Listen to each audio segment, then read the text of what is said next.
It takes 1 to 5 years to be able to recover from true burnout. And the reason for it is everything that put you in that position to begin with needs to be unraveled, and you have to ask yourself, are those the things that I'm doing right for what I need for me, for my family, for my friends, for whatever that may be? So now you have to be your own scientist. You got to run your own experiments. You got to figure out, okay, if I cut down on my hours, does that help? If I take away a day of dentistry, does that help? Do I take away procedures? Does that help? Do I have to work with a different person? Does that help? And then, so that's just on a working basis. And we didn't even dive into a lot of it. Then there's the family. Who in the family? What is going on there, right? Because you can have relational burnout. You can have caregiver burnout. You can have parental burnout. If you have a young family, babies, newborns, toddlers. Well, hello, beautiful friends of the universe. Welcome back to University of Why, a podcast that's a reflection of you. I'm your host, Dr. Sonia Chopra, and today we are going to be talking to one of my most beautiful, amazing friends, Dr. Jessica Metcalfe. I met Jessica several years ago. I think it was during the pandemic. We met online in a virtual mastermind of a bunch of dental women, and I instantly connected with her because I think our brains just function in the same way. And we're very high achieving individuals, and we are very aware of our own personalities and ourselves and what makes us kind of tick, right? She is an incredible human being. She has probably one of the most well-rounded backgrounds I've ever seen. She is a musician. She actually even hosted many years ago her own little School of Rock camp for children. And then she shifted into corporate and she worked for Nestle. And she's also a dentist, and she specializes in taking care of cancer patients. And now she owns 2 of her own practices. So she has definitely had quite the journey. She has experienced her own burnout. And if there's one person who has taught me a lot about burnout, it's Dr. Jessica Metcalfe. She has gone down the rabbit hole of burnout. She's gone down the rabbit hole of imposter syndrome. She even wrote her own book, Speak Kindly, You're Listening. She is really one of the most magnetic humans I've ever met. She's an incredible speaker as well.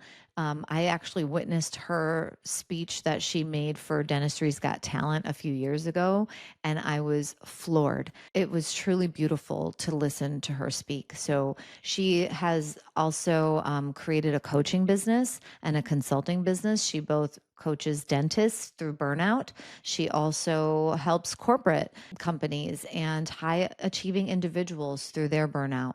And so she is a wonderful resource. So if any of you are having questions about burnout, she breaks it down nicely. She talks about the different types of burnout, and we have a real conversation. Every conversation I've ever had with this woman has gone deep, really deep, and I connect with her on a real soulful level.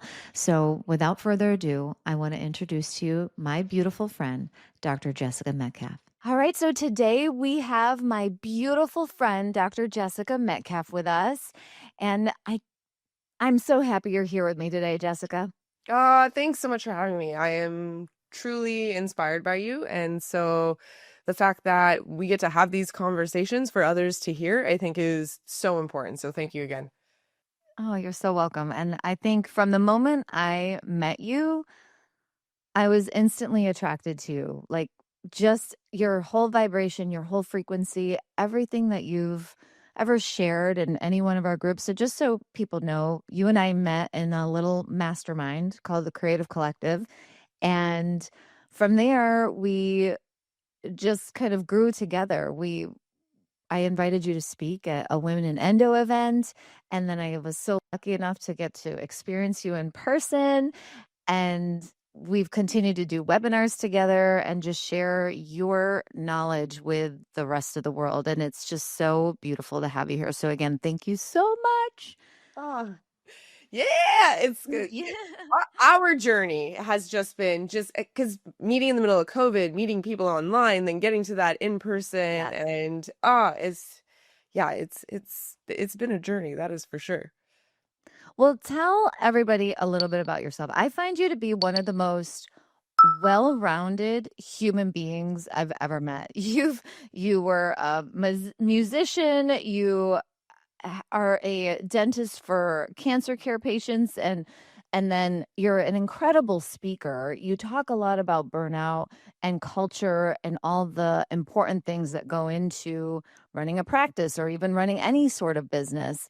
And now you even own your own practices. And I just feel like that is a lot. So talk to us about your journey and all the pivots that you have kind of done for yourself throughout the way, and what maybe some of the meanings behind a lot of those things. Yeah, it's it took me right back to like early ages.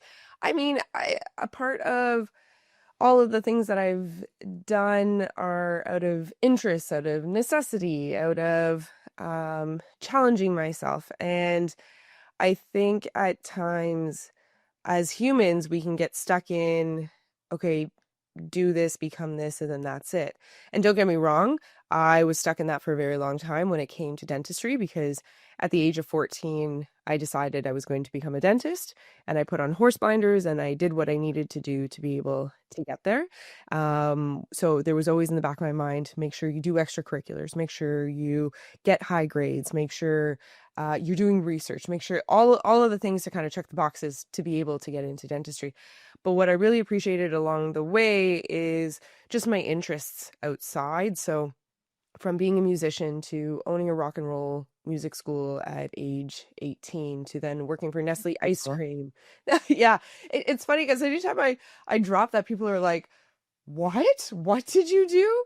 And it honestly, it I have to thank my mom for it because my mom's very entrepreneurial mindset, and she was just like, "Why don't you apply for like the city's youth program for business, opening up a business and seeing if you can get a grant for it."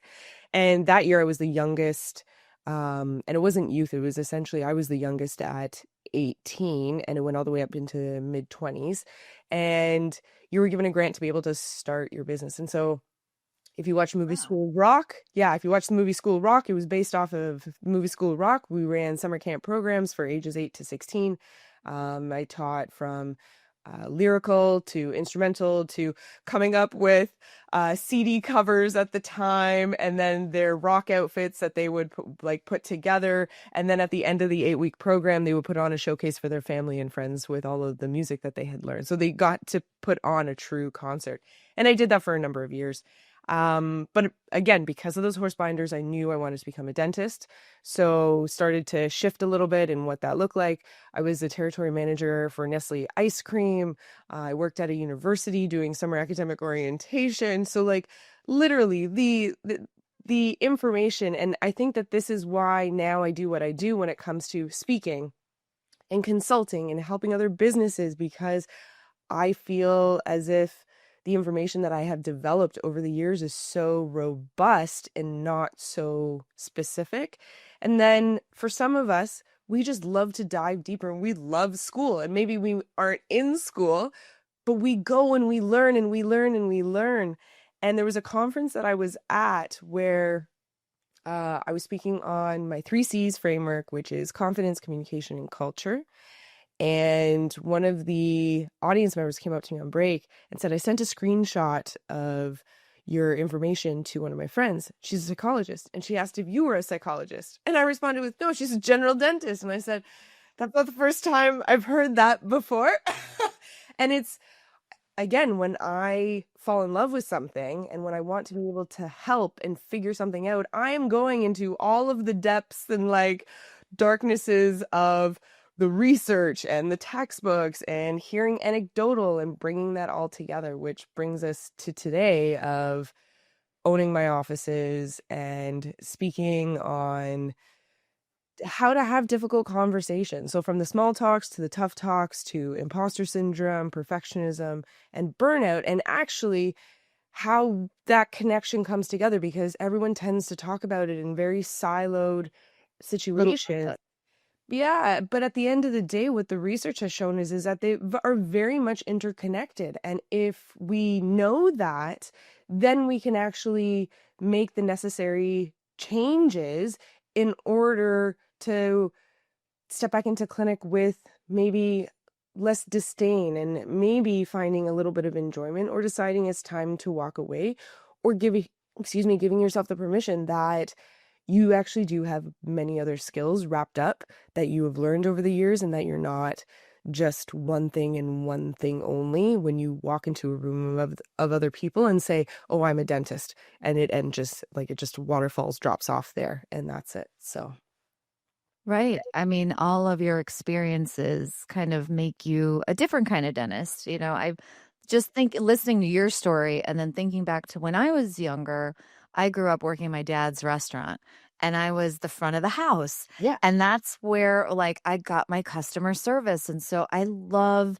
to make those connections with patients because I had all this experience. So yeah, I mean, really thinking about your own upbringing and your experience can probably allow you to find more gifts that you have within your own current career, which I think is really cool. But and how you've really created this awareness on these connections is so important. And I do agree with you. I do think that we kind of create these little buckets that we put people in, like put our thoughts in, and then we don't connect them.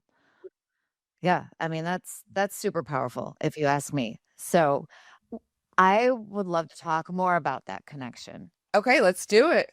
Yeah, and you've really gone down the rabbit hole of burnout. Yeah, myself. Yeah. Yeah. Yeah, I would love for you to share your own experiences of burnout and just like you've I feel like when I first met you, you were trying to like exit dentistry and Yeah. then you've kind of come full circle and now Yeah. you're back. Yeah. And so that is a journey. So I mean, talk about all of it. Like let's hear about your story of burnout. What you've seen, because I know you've worked with other dentists and other even corporations, just high functioning human beings. And I know you've seen a lot. I know even since the last time we probably connected, you've learned a lot and you've added to your own framework of what you see. So share everything. Let's start with your story of burnout and then let's just keep going down this trail. So, oh my goodness. So looking back, I would say, because now we've got to add in a few more years since when I initially was diagnosed with burnout. So, I was in second year practicing dentistry in general. So this was probably around 2016, 2017, and I was taking my mom to her appointment, and just as I was waiting in the waiting room for her to arrive, which we should have arrived at the exact same time because she had left her house, I had left the hospital from where I was working, and we were meeting at the exact same location, but she hadn't arrived yet. And so I started to worry and I started to think, okay, what's going on now? At this time, part of the reason why I was sitting in on her appointment was um, when she goes through her mania, because my mom is bipolar, which we openly talk about. She knows about it. She's in my book as well. She's read my book, so we can openly have a conversation about this. Um, I was in the head of, okay, what's been going on? And then she walked in with these bunch of shopping bags, and a part of my mom's mania is going shopping. And so I remember when she walked in, and I literally was trying to hold back my tears, and I just kind of was tapped out at this point. And so I walked in to the appointment, waiting to get called in, go into the office. We're sitting together with the psychiatrist, and he turns to my mom. He asks a little bit about her. And what I really appreciated is the dynamic that we both had with each other, is because I've been involved in my mom's care for a very, very, very long time. And so he turned to me and he's like, well, how is new like staff work at the hospital. And I said, I'm like, it's busy. I'm education director. I'm special projects manager. I'm kind of doing all the things, seeing cancer patients. It was a full on. So I'm outside of residency right now, but learning a lot, because at the time there was no fellowship program. So as the staff dentist there, you just kind of dove into learning about cancer care. And I remember him then just leaning a little bit more forward in his chair, and he asked me, okay, that's great, but really, are you doing okay? And that's when just I couldn't stop the waterworks happening. And then he started to ask me very poignant questions in regards to anxiety and depression. And what we came to at the end of it, he's like, I think you're experiencing your own form of depression and burnout. He's like, I think you need to come back and come see me on your own now. And if it wasn't for him catching it, I probably would have just stayed in that time without any support, because as that high achiever, so what I was labeled was with high functioning anxiety and depression, which means you're still doing all of your things. You're going to work, you're seeing your patients, you're doing all your chart notes, all your administrative, you're running your office, you're coming home, you're taking care of the family, taking care of maybe an elderly person in your life, whatever it may be. You are doing all the things, except there's no joy in certain things. You're crying more often. For me, I felt like I didn't want to take showers because water felt as if it was kind of like spikes on my skin. Like there were just certain things that were happening on a physical reaction as well. But that was very unique, and I didn't see that coming, because what I knew with my mom as depression was not being able to get out of bed, not being able to change out of your pajamas. The lows of the lows were low. And so to me, I was like, what are you talking about? I'm fine. Sure, I've got a few tears and just like, but like, who doesn't in dentistry? Right. I feel like so many people listening right now resonate with exactly that description that you said. Like, yeah. And so you get to this point where you're just like, okay, maybe something is going on and I need to actually figure out. And so it was a couple years of unraveling what was going on from using pharmaceuticals, so an anti-anxiety, an antidepressant, and a sleep aid to be able to help figure out. There was cognitive behavioral therapy. There was a lot of soul exploring. And the reason why I say it took a couple of years is because everyone coming out of burnout, or everyone wanting a shift in dentistry when they're feeling so shitty, wants some sort of silver bullet to be able to fix it. But the research has shown it takes 1 to 5 years to be able to recover from true burnout. And the reason for it is everything that put you in that position to begin with needs to be unraveled. And you have to ask yourself, are those the things that I'm doing right for what I need for me, for my family, for my friends, for whatever that may be? So now you have to be your own scientist. You got to run your own experiments. You got to figure out, okay, if I cut down on my hours, does that help? If I take away a day of dentistry, does that help? Do I take away procedures? Does that help? Do I have to work with a different person? Does that help? And then, so that's just on a working basis. And we didn't even dive into a lot of it. Then there's the family. Who in the family? What is going on there? Right? Because you can have relational burnout. You can have caregiver burnout. You can have parental burnout. If you have a young family, babies, newborns, toddlers. So and I think I've had every single one of these that you've talked about. So now it's like, it's really starting to understand, okay, if I am showing up in a specific way and I have these symptoms and I'm feeling these things, what do I need to do to take care of me? And it's not that it's okay, if I get up at 5 a.m., I write my journal, I do the yoga poses, I get the lunches made, I get out the door, I go to do dentistry, I go for my 10-minute walk on lunch, and then I close up the day. I make sure I finish my notes so I don't take stuff home. I come home, I make dinner, maybe I go to another yoga class or a Pilates class or jujitsu, whatever it may be. And then you have your wind down, you have your bedtime schedule, you this. Sometimes that works for a period of time, and then sometimes you crave flexibility. Sometimes you need something a little bit more. Sometimes you need more social engagements to pump that key aspect of restoring that deficit. So you have to ask yourself on a regular basis, what is it that you're looking for?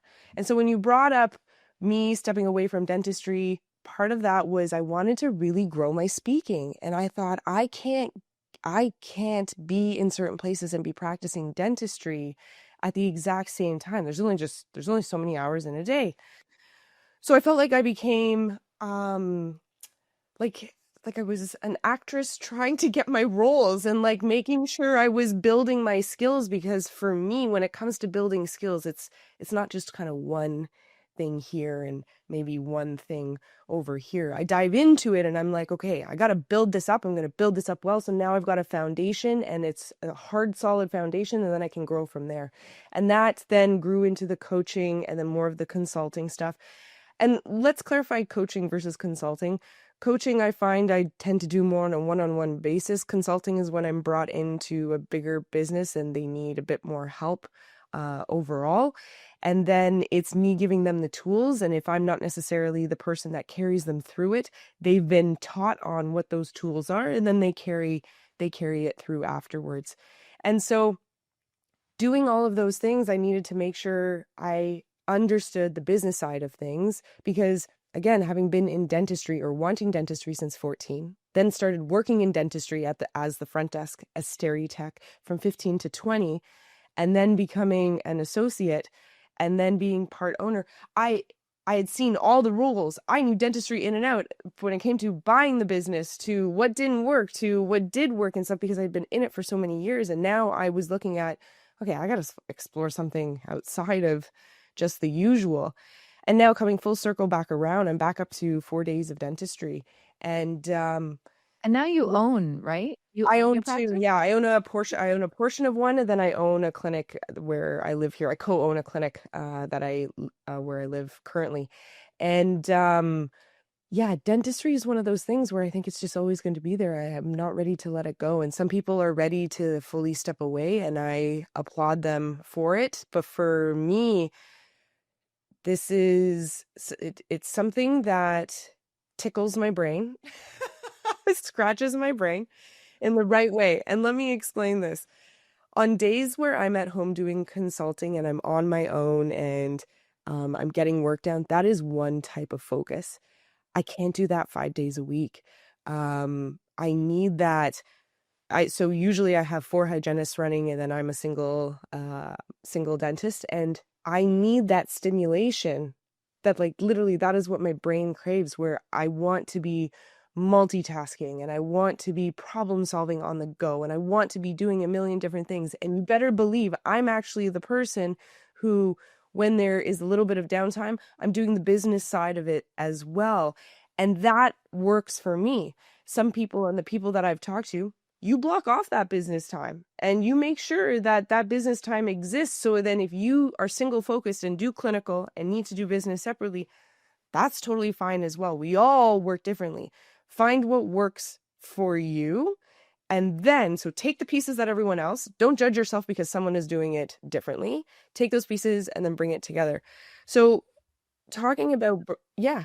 I have a question. When you're talking about the individuality of Yes. all of these things, and I think that's really, really important. Like, but how do you gauge? How does one gauge? I have a feeling for me, but I want to see what you say. Like, how does one know that it's working or not working? What have you seen? And then I can share with you like what I've seen that's worked for me to really gauge what's working. Yeah.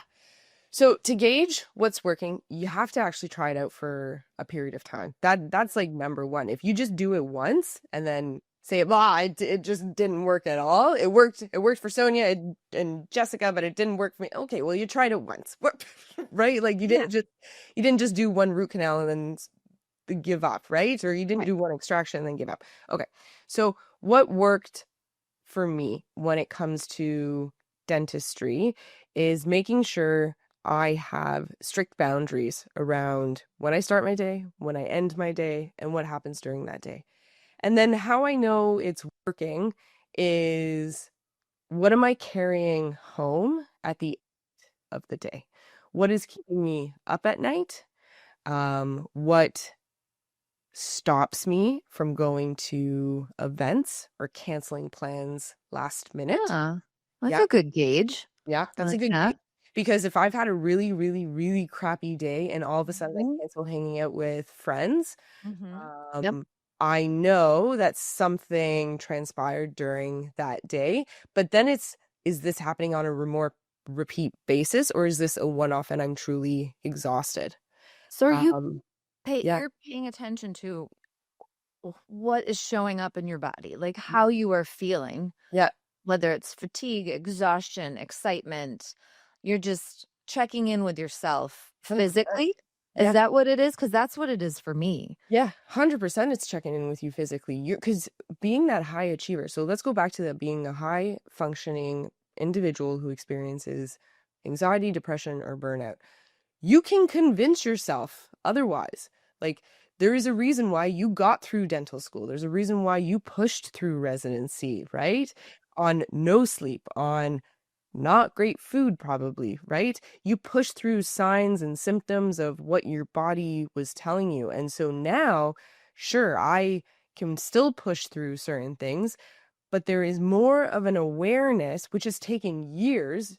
Don't get me wrong, this didn't happen overnight where I'm like, oh yeah, I'm listening to my right shoulder and it says that I really do need to use the tennis ball tonight to roll it out. I mean, nobody thinks about that as a Yeah. symptom, like, of Yeah, burnout, and, I mean, I am so guilty of this, like, for sure. I remember coming home from work and just laying on the couch and crashing, Yeah.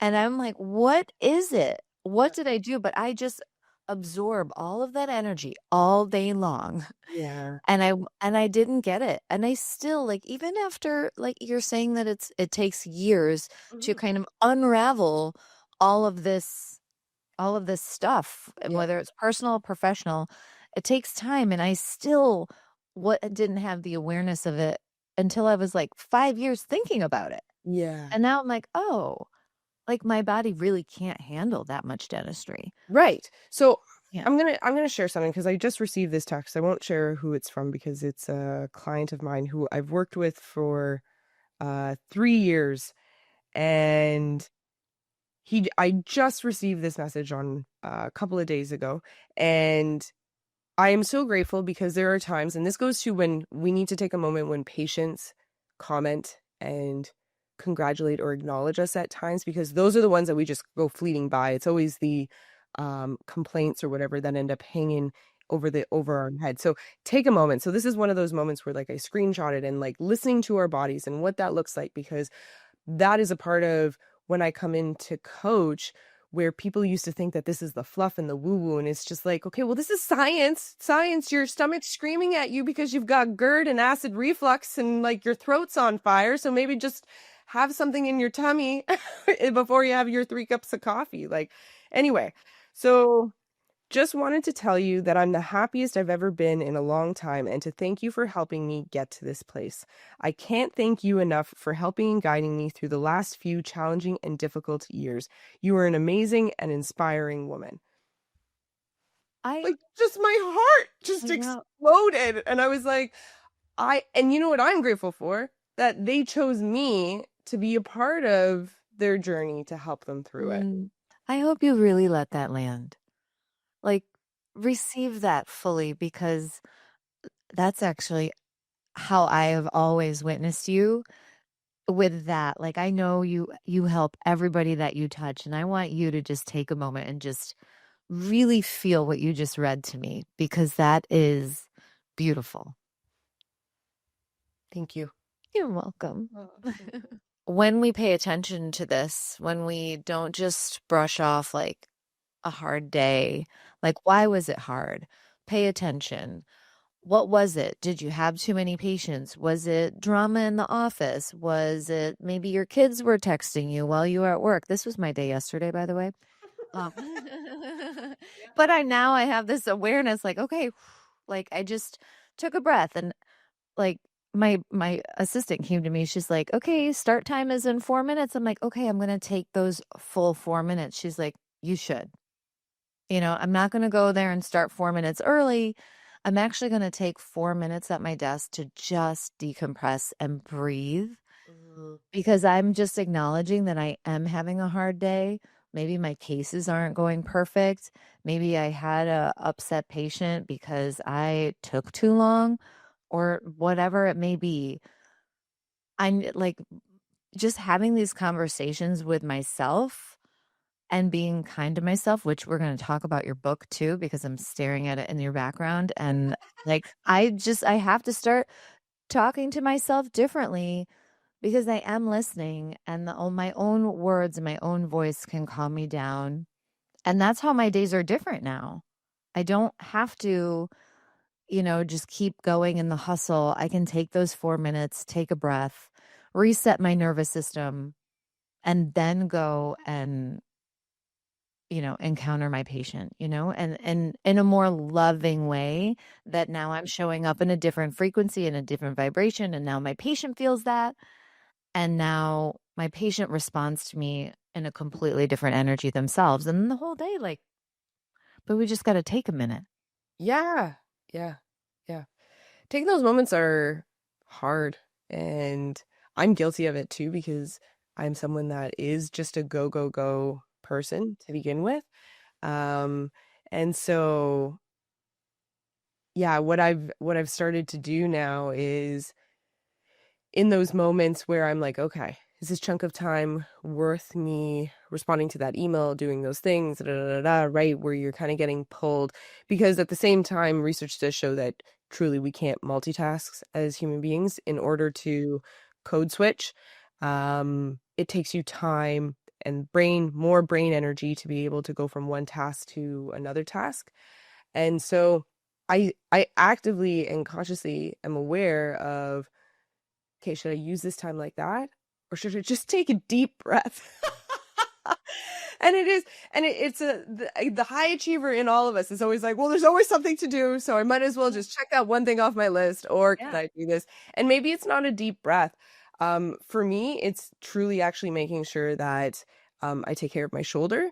And so because of that, it's like, okay, I'm getting up, I'm stretching, I'm not hunched over. It's the right. So now when people are experimenting and then saying, oh, well, I can't take a breath, it just doesn't work for me. Sonia and Jessica said that they take breaths and I need to take a breath. And I'm like, don't take the breath.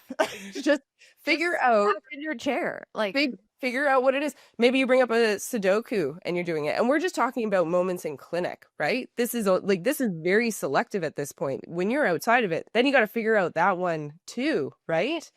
Um, so it's consistently navigating and asking yourself truly, what is it that you want to be doing at that point in time to do a quick check-in. And when you give yourself that permission and you teach yourself that permission, your days become easier because you learn to say no to the things that don't work for you and you learn to say yes. And are those things hard?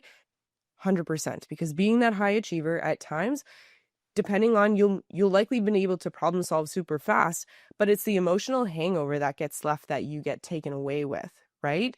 So now it's feelings of guilt or shame or whatever it is based off of what you said. Oh, well, I shouldn't have said no. I should have just done it. And it's like, okay, but there was a reason why you said no, because you checked in with yourself and it wasn't the right time, and maybe you needed to sleep, or maybe you needed to hang out with your boyfriend, whatever it may be.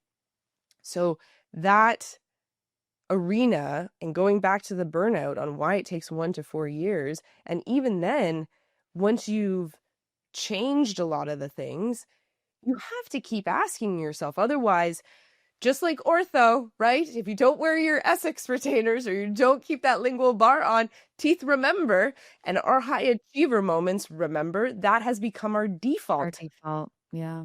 Right? That is how we are. That is our software program. We are defaulted and coded in that specific way. So when I decided to step back into dentistry, I had to put checks and balances into place to make sure it wasn't a slippery slope like I did years ago, which tumbled me into burnout, which trying to get out of that is hard. So if you're in it right now listening to this, kudos, because you're doing the work and it does get easier, but it is hard. How does it look now? Like, how is it different now in your clinical setting versus before? Yeah, well, lifestyle change too. So Mm. so you have to take a look at a bunch of things. So now I don't live on in central Canada anymore. I live on West Coast Canada. For me, it was making sure that I had the accessibility to the outdoors, to be able to swim, to be able to hike. I picked up a puppy along the way, and she brings me so much joy. She also forces me to make sure that I get out because she is a high energy dog, and that was part of the reason why I picked her up. And I wanted her to come along with my journey with me. And it's surrounding yourself with the people that lift you up and that bring you joy. And there are times in your life where you may have to step away from friendships or look and evaluate who's in your life, and that's okay, right? That is Yeah. totally okay. But it's really checking in to make sure then that you have the ability to build a community, whether it's within dentistry, outside of dentistry, and beyond. So now for me, it was location, it was my hobbies, it was community, and a part of it was getting really good at specific skills. So really honing in the skills that and doing the dentistry that I wanted to do. And then because you have that base foundation, then when you start to add on other things if you wanted to, um, it just becomes that much easier because you have now problem solved through enough cases to say, oh, I can pull that from there and pull that from here and make this work. And so Did you write this stuff down? Did you journal on it? Like, you seem very intentional now about how your life is supposed to look and feel. So, what was your process to that? Was it just you just had a mental bank, or you wrote it down, or you created a vision board? it depends on the year. I stopped doing vision boards a couple of years ago. I just felt I didn't need them anymore. Journaling, yeah, journaling, I jot down. I don't actually, when I actively journal is when I'm upset. And it's more so being able to slow my mind down because I am someone who will win an award for just spiraling thoughts as an overthinker. And so slowing Let's have a myself. competition. we really we really should have a competition. Um, so between typing it out or writing it down, those acts slow your brain processing to begin with, and that gives you the opportunity to actually evaluate what you're thinking about instead of your thoughts just kind of going and spinning and picking up speed. And so there's multiple different ways. Right now, what I do is I wonder if it's around me right now, but there's a journal where it's literally just each day of the week. So it's 7 days on one, and then on the side of it is a blank page. And that is actually just my positivity and what's happening journal. So it's literally to remind me what's happened during the week, whether good, bad, ugly, absolutely fantastic. So then I'm not just letting the days slip by. And so I may not have to journal about everything. And I think that that's where people get stuck, where it's like, well, I don't want to sit down and like write all this out and this doesn't work for me. And it's like, it doesn't have to work for you. So find something that does. And so when it comes to being intentional around what this looks like, I've now said it over the last 4 years, especially when I made the move. I was like, outdoors is my jam, and that is where I need to be. And so that's a no-brainer. I don't need to write about that anymore. I don't need to, it is You just, embody it, right? yeah, if I'm starting to feel crappy, I look in and I'm like, did I take my walk? Did I go outside? Did I sit on the top of a mountain? Did I do the things that I needed to? If I haven't, okay, I need to move something around to be able to go do it, or I have to make the time for it because it's easy to make time for work, but it's not as easy to make time to be able to take care of ourselves. Awesome. I mean, you talk about so many different types of burnout too. Like, I didn't even know that there were like that many versions Oh of my it. goodness. So, over the last few years, with the research that keeps coming out, so the World Health Organization labeled burnout as a workplace phenomenon back in 2017. And so, burnout had been talked about and stuff, but it then really became true or front and forward 2017 when the WHO described it out. And then over the years, just like anything, more research, more research, more research, more research. So we know more about burnout. And the more information that we do know about burnout, then we can actually figure out, okay, how is this affecting us? And so I touched on a little bit of you can have workplace burnout, relational burnout, caregiver burnout, parental burnout, and then you can have overworked burnout and neglect burnout and underwhelmed burnout. There's a fourth one that I'm drawing a I think blank I've been on. all of these at Right. one. So, and it looks at, and so we automatically think, okay, burnout is just us just overworking. We're just spending too much time doing whatever the thing is. And maybe we've associated it with our job. But you could be in a job, you're given the title, you technically should be doing the tasks, but you're not being appreciated. You're not being able to use the skills that you have. And so because of that, that turns into a different type of burnout. You're still exhausted, but now maybe you're disengaged and you become cynical towards the people around you because you aren't being appreciated or challenged enough. And so when we take a look at the different types of burnout, and we narrow down maybe what it is that you're experiencing, whether it's the cynicism, the disengagement, a feeling of helplessness and hopelessness, physical exhaustion, or a feeling of less than, that is part of it. So if you feel like you've lost your confidence and it's so hard for you to make decisions, that's a piece of burnout as well. So now let's take a step back even further so we can see a bigger picture. So we've got burnout on that forefront. But if you experience imposter syndrome with perfectionism, which that's what dentistry is, okay, let's call a spade a spade, okay? When you experience those two things together, you are more likely to experience psychological distress, which can ultimately lead to burnout. So if we sit in these realms and we know that we are likely to experience these things, well, how do we go about changing how we experience it so then we don't tumble into the same barrel that so many people in dentistry and medicine have tumbled into, because we know the stats are high. And this is one of the reasons why I started lecturing to begin with. I was tired of hearing about the suicide rates within dentistry. It started to get too close to home because now students were taking their lives. And that, as an aside, so my 15-year-old cousin, when I was 20, died by suicide. And we always had to be open around conversations like that. Just like our household was very open around mental illness because of my mom having a diagnosis of being bipolar.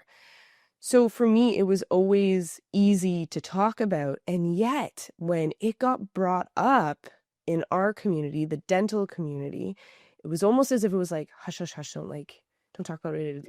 It likely won't affect you, so don't worry about it. But it does affect us. It does affect us. I've had some of those dark thoughts. There are moments in time where you look at other people and you're like, how the heck are they making it work when I feel like shit?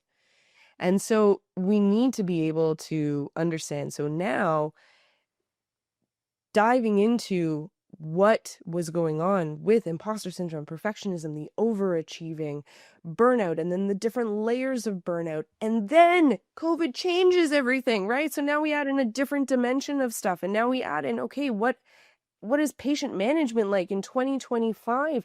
What is business management like? What is happening with the shortage of staff and an understaffing within? So there are so many layers that exist out there. And then we wonder why we feel the way we do.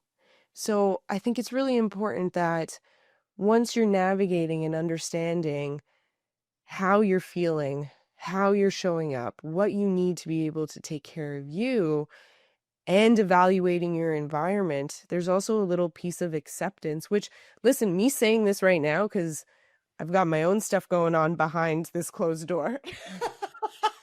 Right? This pretend to my metaphorical door We right all have our here. own shit, We right? all have our own, we all have our own stuff that's kind of lurking in behind there. And reminding ourselves that, okay, well, you know what? You gotta accept this for what, Mm-hmm. tap into the emotions. The one thing that I have realized is that I feel like I used to get, well, I was as a kid, I was shamed for my emotions, especially when it came to tears.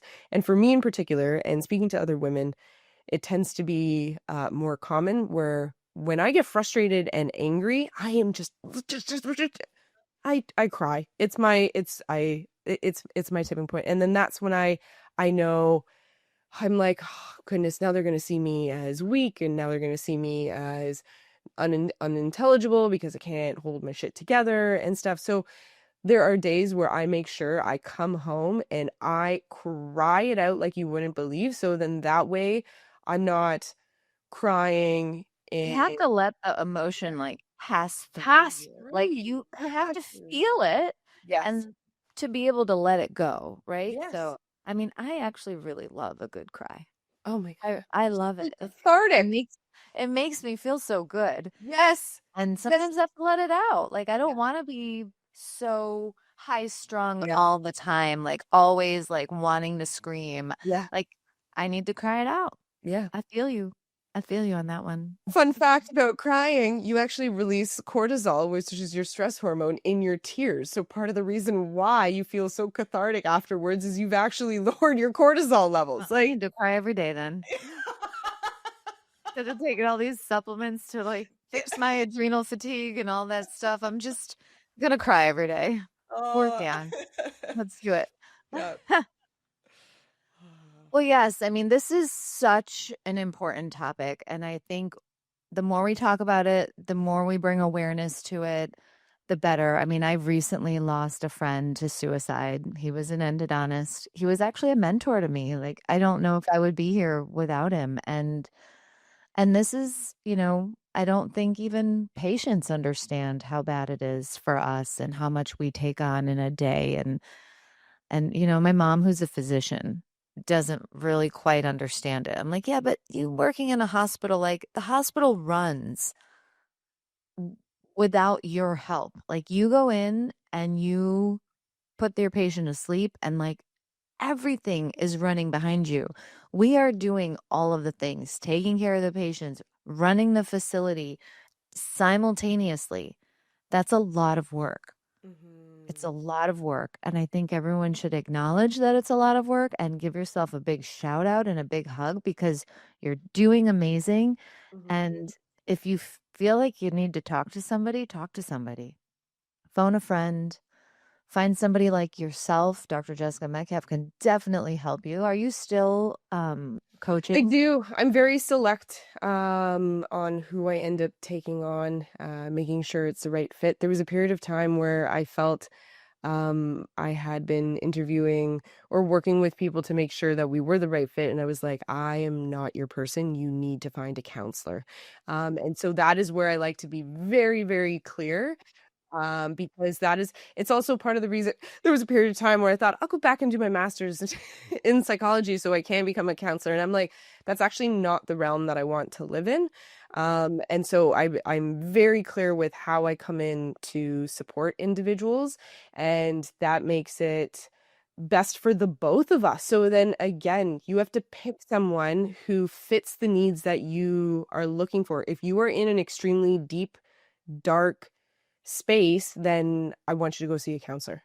Like, I really want you to go see a counselor. And then when you're trying to kind of figure out those next steps, whether it's the business, your communication, figuring out imposter syndrome and burnout, and like really challenging yourself, like you're really ready to set those goals, make the changes, learn how to take that breath during the day. You come and you find me. Yeah. That's perfect. Or read your book. Read Tell us my a little bit well, about your so book.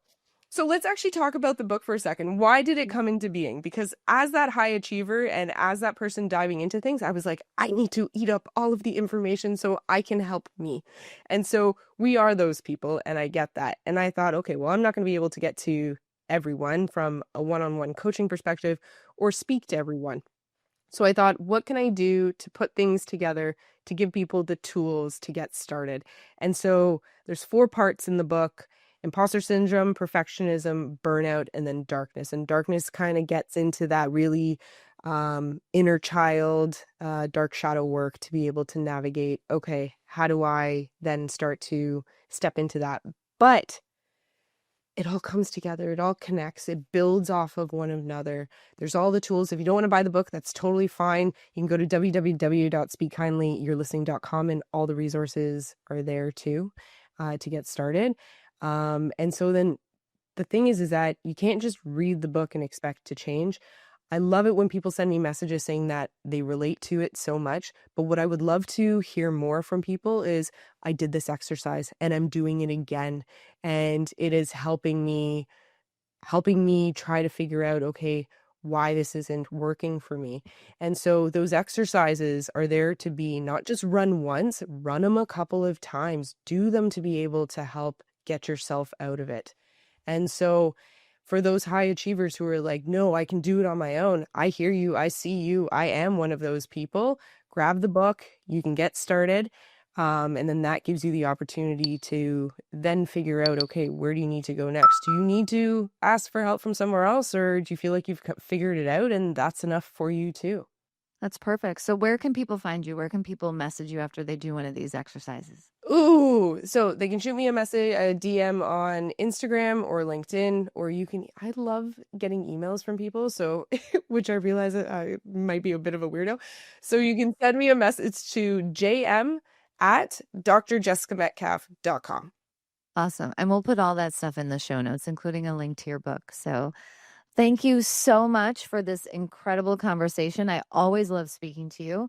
I want to do more, and so we'll have to chat off this call where we can connect more. I hope I get to see you in person really soon, and just kind of get that sisterhood up and running again. So thank you so much. Yeah, you are so welcome. Thank you for creating the space for people to hear these things instead of feeling like they need to stew on their own, because a whole pot of stew just turns into a cauldron and you just get stuck in that. So, so thank you. Well, thank you, Jessica. Have a beautiful day. You too.